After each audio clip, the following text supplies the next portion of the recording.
Good morning दोस्तों। पहाड़ों की सुबह वैसे भी बहुत खूबसूरत होती है। और फिर कल रात तो हमने भटकोट 9,085 फीट की हाइट में काटी थी। रात बहुत ठंडी थी, लेकिन सुबह की धूप आते ही सब कुछ नॉर्मल हो गया। हिमालय दिखने लगा, मन बहुत खुश हो गया। हम लोगों ने बहुत फ़ोटो खींचे और इसी के आनंद में डूब गए। ये अल्मोड़े का सबसे ऊंचा पहाड़ है और करीब 9,000 फुट से के करीब इसकी हाइट है। और यहाँ से पूरा हिमालय दृश्य दिखलाई देता है और वैलीज दिखलाई देती हैं। यहाँ का रास्ता आने का बहुत कठिन है, तो इस दुर्गम स्थल में बहुत कम लोग आते हैं। तो आपको किस तरह से यहाँ पे फीलिंग होती है जब लोग नहीं आते हैं, तो आप कैसे रह पाते हैं, क्या आपका जीवनचर्या रहती है, इसके विषय में थोड़ा सा जानने को। साजी, अकेले में जीने का आनंद ही कुछ और है जी। क्योंकि आप संसार में अकेले आए हैं, अकेले ही चले जाना है जी। ए नर तेरा इसे जहाँ बीच ना कोई साथी नर वेलिए, तेरे नाल किसे नहीं जाना, जानी जिंद अकेली है। जब अकेले आए हैं, अकेले ही जाना है, तो साथ का महत्व मेरे समझ में नहीं आया। वातावरण बिल्कुल एकांत होता है, जंगली जानवरों की आवाजाही रहती है और एडवर्स कंडीशन होती हैं। कभी बहुत ज़्यादा ठंडा हो जाता है, तो ऐसी स्थिति में कभी खाने के लिए परेशानी होती है। तो ऐसी स्थिति में आप कैसे इस चीज़ को मैनेज करते हैं? साजी, ऐसा है, यदि आपने अपने अंदर का भय को निकाल दिया हो और ईश्वर पे आपके अगर पूर्ण आस्था हो और श्रद्धा हो और उस प्रभु को आप शीश नतमस्तक करते हैं, तो सब कुछ प्रभु आपको बनाए देता है। पूरा जंगल और वो है सामने हिमालय, और ये है रास्ता जहाँ से हमें गुजरना है। और ये ऊपर फिर हिमालय, ये पूरा घना जंगल और बुरांस के और बांज के और कई और तरह के पेड़ यहाँ पे। और हमारे मित्र लोग आते हुए अभी आपको दिखलाई देंगे। उस चट्टान के पास से हम लोग उतनी ऊंचाई से नीचे उतर रहे हैं, अभी तक सिर्फ आवाज़ें आ रही हैं और देखते हैं थोड़ी देर में वो नीचे दिखलाई देंगे हमें। हम लोग जो रुके थे भटकोट पे, और इतना नीचे उतरते हुए अभी हमें इस घने जंगल के बीच से यही हमारा रास्ता है। और इस तरह से हमें एक रिज पे चलते हुए जाना है और उस रिज के दोनों ओर जो है बहुत गहरी गहरी खाइयाँ हैं और हमें बीच में चलते हुए जाना है। हर हर महादेव। रावत जी, कैसा फील कर रहे हैं इस? बहुत ही अच्छा, बहुत ही एडवेंचरस ना, वाओ, गुड। और ये हमारे आ रहे हैं bird watcher mister Puran Singh ji. कप्तान साहब आराम से, गड्ढे हैं, जय हो, जय हो, चढ़ाई है, जय हो, ध्यान देख के चलने का, जय हो, जय हो, जय हो, जय हो, पूरे बाप रे, जय पिनाकेश्वराय नमः, जय पिनाकेश्वराय नमः। और आराम से बैग मार रहा है यार। यस,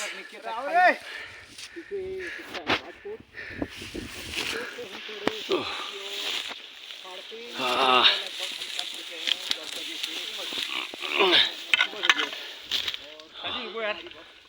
बैठो भैया, यहाँ जाएंगे रास्ते देखना पड़ेगा। इधर से लग रहा हल्का हल्का पकड़ना पड़ेगा मगर सब कुछ। पहाड़ों को प्रेम करने वाले लोग खुदू में उनके इसमें रस्सी लगा, रस्सी।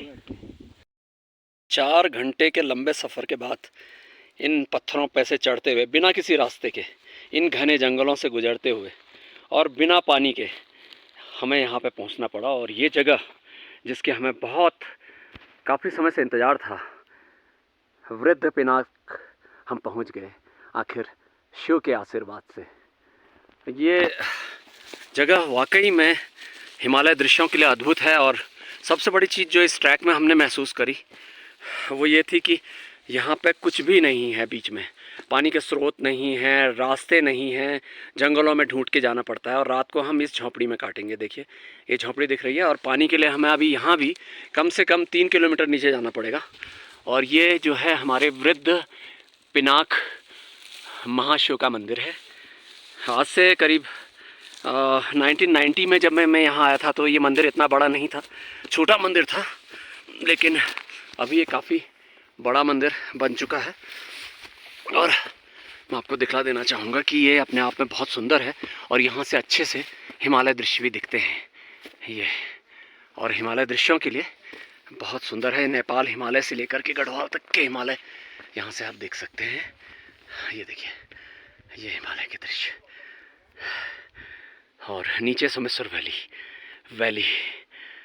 तो दोस्तों, वृद्ध पिनाक की यात्रा का अनुभव बड़ा ज़बरदस्त रहा, क्योंकि सबसे बड़ी बात ये थी कि हमें चट्टानों के ऊपर से होकर के आना पड़ा।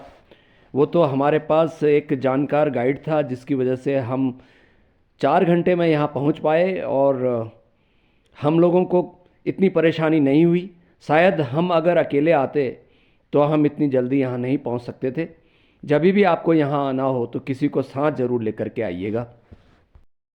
पानी की तलाश जारी है, क्योंकि हम लोग वृद्ध पिनाक पहुँच गए हैं। यहाँ भी वही प्रॉब्लम है पानी की, और इसके लिए हमें बहुत नीचे करीब 3 किलोमीटर के करीब जाना पड़ेगा, और एक छोटी सी पगडंडी छोटा सा रास्ता है। और जो यहाँ के बाबा जी हैं वो आगे जा रहे हैं, हमें बता रहे हैं कि इस जंगल में कहाँ पे वो पानी है। और देखिए, सबसे बड़ी बात यह है, नीचे उतरना तो चलो कुछ भी है, वो तो संभव है, लेकिन जब ऊपर हम आएंगे तो हमें इसी रास्ते से ऊपर आने में कितना टाइम लगेगा। तो अभी करीब 3 बज चुके हैं और मैं आपको रास्ते में अपडेट करता रहूँगा। इस जंगल के बीच में से हमें उस पानी के स्रोत की तलाश करनी है। इतना चलने के बाद नीचे उतरते उतरते पानी के स्रोत के पास पहुँचने वाले हैं। सबसे बड़ी बात तो यह है कि यहाँ की धूप जा चुकी है और ये पूरा ठंडा क्षेत्र है ना। धूप तो मेरे ख्याल से शायद दिन में भी बहुत कम रहती होगी, क्योंकि दिसंबर का महीना है और सिर्फ एकमात्र ये पानी का स्रोत है, जिसे जो है वृद्ध पिनाक मंदिर के बाबा जी ने बताया। नहीं तो वहाँ पे हमें आज रात रहना है, तो उसके लिए हमने भी सोचा कि चलो देख लेते हैं कि स्रोत कैसा है। और ये भी बताते हैं कि ये जो स्रोत है इसको कोसी नदी का उद्गम का भी माना जाता है कि ये कोसी नदी का भी उद्गम है, क्योंकि कोसी जो है हमारी एक ऐसी नदी है जो माउंटेन रिवर है, ना कि ग्लेशियर रिवर। तो पहाड़ों में इस तरीके से पानी घूमते हैं। महाराज जी यहाँ पे कुछ कर रहे हैं, देखते। जंगलों के बीच में पानी का जो आनंद है ना, पानी भरने का, 3 किलोमीटर नीचे उतरने के बाद ये पानी मिला है हमें। तो और पानी इतना शुद्ध है ना बाँच के जंगलों से, इतनी ऊंचाई में। ये तो अमृत है। अमृत कहाँ मिलता है? इन घने जंगलों के नीचे। दोस्तों, जंगल से पानी लाने के बाद इसके अंदर जहाँ हमने रात काटनी है वहाँ मैंने पानी रख दिया है, और रात को यहाँ पे कुछ गिरी हुई लकड़ियाँ जलाएंगे ताकि थोड़ा गर्मी हो सके। अभी धूप है और अभी ये जो छोटी सी सीढ़ियाँ हैं इससे मैं ऊपर मंदिर की ओर जा रहा हूँ, क्योंकि वहाँ से हिमालय का व्यू बहुत अच्छा दिखलाई देता है। और ये देखिए सामने मंदिर ऊपर, ये बिल्कुल पत्थरों के ऊपर है, दोनों साइड से रॉक्स हैं और यहाँ से आप देख सकते हैं। बस इन जगहों में यही प्रॉब्लम है एक सबसे बड़ी, कि पानी नहीं है। अगर हिमालय जहाँ दिखता है वहाँ पानी की बहुत समस्या है। ये देखिए पूरे रॉक के ऊपर है और घास है इतनी बड़ी, बरसात के दिनों में बहुत ज़्यादा हो जाती है तो रास्ते छिप जाते हैं। अभी भी चलने में बहुत परेशानी हो रही थी। जब हम भटकोट से इधर को आए रास्ते ढके हुए थे और उन पत्थरों के बीच में गैप था। तो जहाँ गैप होता है ना, बिल्कुल भी दिखलाई नहीं देता। और ये देखिए यहाँ पे मंदिर और ये चाँद और ये हिमालय, ये देख सकते हैं आप, बहुत सुंदर दृश्य है। पहुंच गया हूं मैं बूढ़ा पिनाक। पिनाक जो है शिव जी का धनुष कहा जाता है, और ये ट्रैक वैसे बहुत कम लोग कर पाते हैं जो हम लोगों ने किया, क्योंकि पॉपुलर ही नहीं है। तकलीफ़ इतनी है, कोई आना ही नहीं चाहता इन कठिन रास्तों में।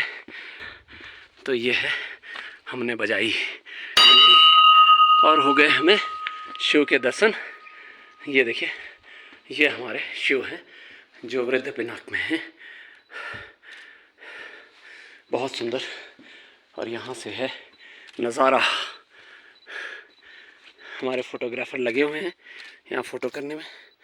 देखिए अनुभव तो इतना ऐसा है कि और ज्यादा नहीं है, 3-4 किलोमीटर है भटकोट से पिनाक, मतलब 5 घंटे लग जा रहे हैं। 4 किलोमीटर 4 घंटे लग गए हम लोगों को। तो दोस्तों रात हो गई, हमने भी आग जला ली कमरे के अंदर ही, क्योंकि कमरा गर्म करना था। तो कल सुबह उठते हैं, तो आज की गपशप यहीं पे पूरी करते हैं। देखिए आपको एपिसोड कैसा लगा। अगली बार दूसरा एपिसोड होगा यहाँ से पिनाक से लेकर के कौसानी तक, ज़रूर देखिएगा। थैंक्स।